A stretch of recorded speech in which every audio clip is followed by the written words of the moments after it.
Hey everybody, this I'm Alvin, And I'm Marcy Thomas. and this is Life and Marriage with Alvin and Marcy. So how you doing, Mars? I'm doing well. How are you? I'm good. Are you excited about our launch of our podcast? Yes, I'm excited and a little nervous. A little nervous. Well, don't be nervous because what it is our life, and we always told our life stories to others, and I think this is an opportunity, a great opportunity to share how we maintain a healthy marriage at 38 years and counting. Absolutely. Our anniversary is this year on August the 10th. So we have a lot to talk about. Things that we have gone through in our marriage that should have broken us apart or separated us. Let me tell you, things you probably don't even know, but we're willing to share with you. And that's our goal for this podcast, to help others maintain a healthy marriage. She still likes me. I like her. You still like me? I like it. Okay. She still like me. I like her. And we love each other. We're friends. We're partners. And we're still in this for a long haul. Looking for another 38 years, as long as God allows us to have. So let's kick off with a subject on how we met. Let's talk about how we met. Wow. I guess I was at a point myself where I was like, okay, I'm just taking a break from dating because people that are out here are just not what I'm looking for. At the time, my sister Christine and her girlfriend Sweetie, they were good friends, and Sweetie was having a wedding reception at her house, so she invited me to stop by. My sister's boyfriend was there, and Sweetie had her boyfriend there, and I'm feeling like a third wheel. I said, I have nothing to do, so I might as well come on by and see, the family, which I knew pretty well. And you want to go from there? And actually, the wedding reception was for my first cousin. And so I wasn't able to attend the wedding, but I was able to make it to the reception. I was at work, got off, showered, came to the reception. I, at that point in my life, I was single. I had a home, I had a car, and I had a decent paying job. And so dating, yes. You fill in the blanks. I was a single man making decent money, decent car, and probably, a few hundred pounds less. Well, Aren't we all? but it was at a point in my life where I had lost both my parents within the year, vulnerable to the world, and I attracted all sorts of people. And so that night I went to the reception, and it sounds like a cliche, but this was a love at first sight thing. We got a chance to talk later on after we kind of cleaned things up. Got a chance to talk, and the only way I can describe it is Luther Vandross' song, "The Night I Fell in Love." The stars were shining brighter than most of the time, and love came out of nowhere. And that's exactly how it was. We talked for hours. Actually, the easiest conversation that I've had with someone that I dated.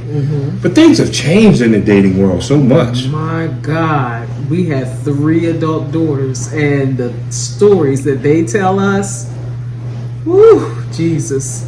I was born at the right time, I tell you. Yeah. I think you asked a question on your Facebook page about marriage. What was that?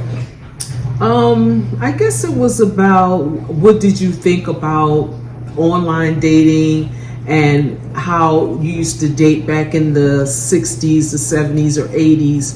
What is your thoughts about the dating process today versus maybe 20, 30 years ago? Yeah, and that's what it was. And you got a various amount of answers. And we were old school. I'm old school.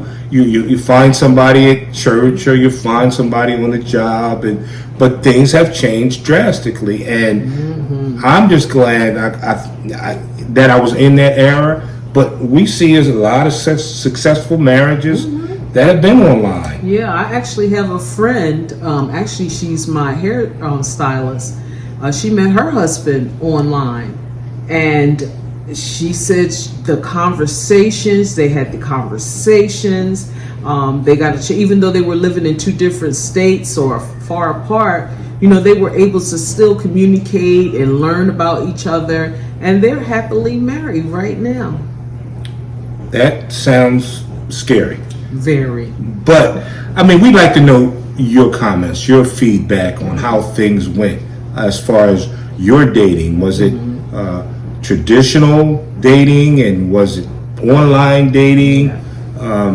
If you have some horror stories, we want to hear about it. Yeah. So we're here to learn, and we're here to give advice, give tips, because marriage is a journey, and it's what you put in it is what you'll get out of it. So, and there's no way we would have made it over these 30 years without putting God first in our marriage.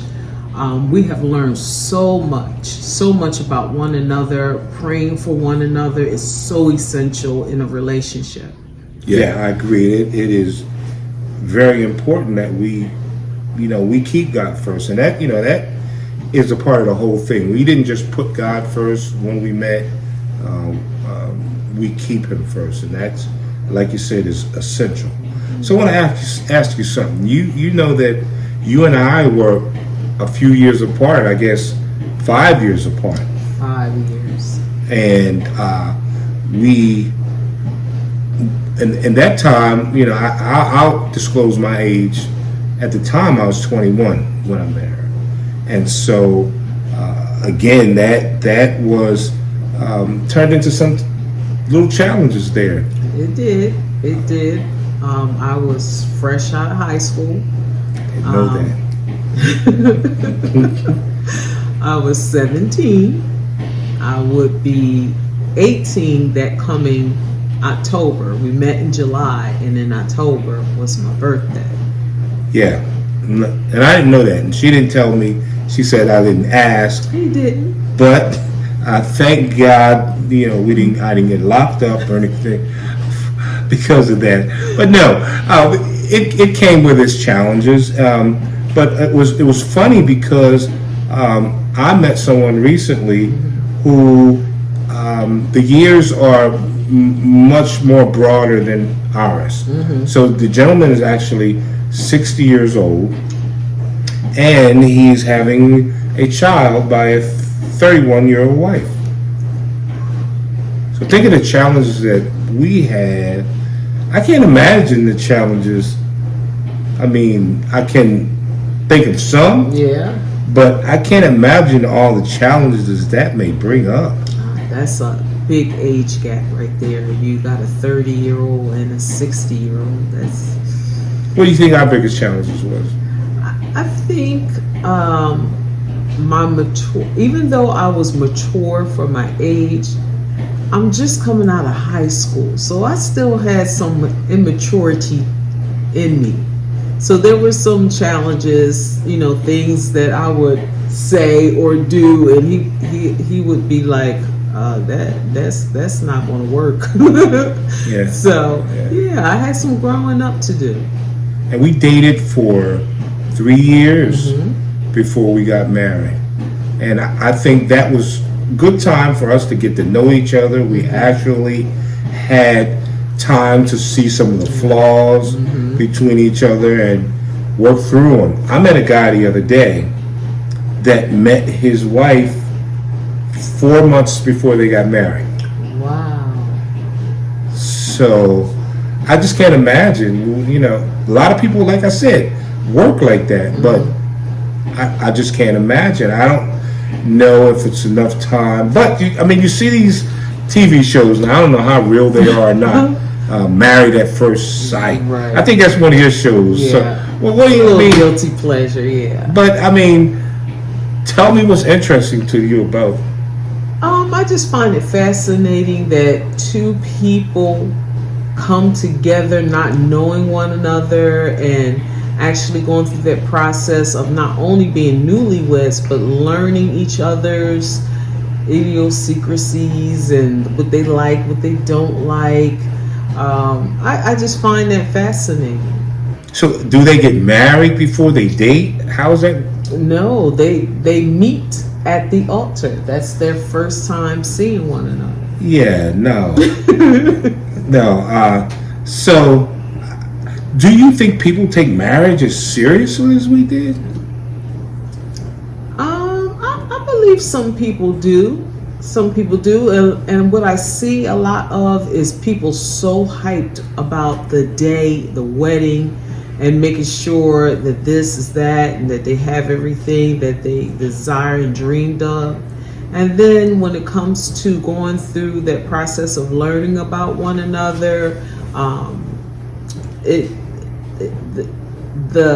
with the glitz and the glam of the wedding day kind of fades away. So now you got challenges because you don't like certain things, he don't like certain things, and you're trying to get these two imperfect people together and on one accord. So it's challenging. Yeah, and you know, again, with our relationship, we had some severe challenges, and so when we did decide to get married, we had seen the good, the bad, the ugly, and we still were convinced that we were meant for each other. And I'm just as convinced today that we were meant for each other. I couldn't imagine life with anyone else, with all the ups and downs, and you know, great times and sad times that we've had, going through it with anybody else. But you just see, you know, because the reason I asked that, people, like you said, after the glitz and glamour and the first argument, they're out.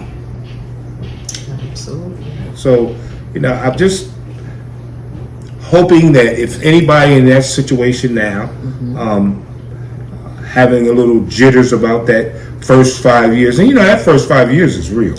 Oh yeah. Oh yeah. I can recall a certain incident.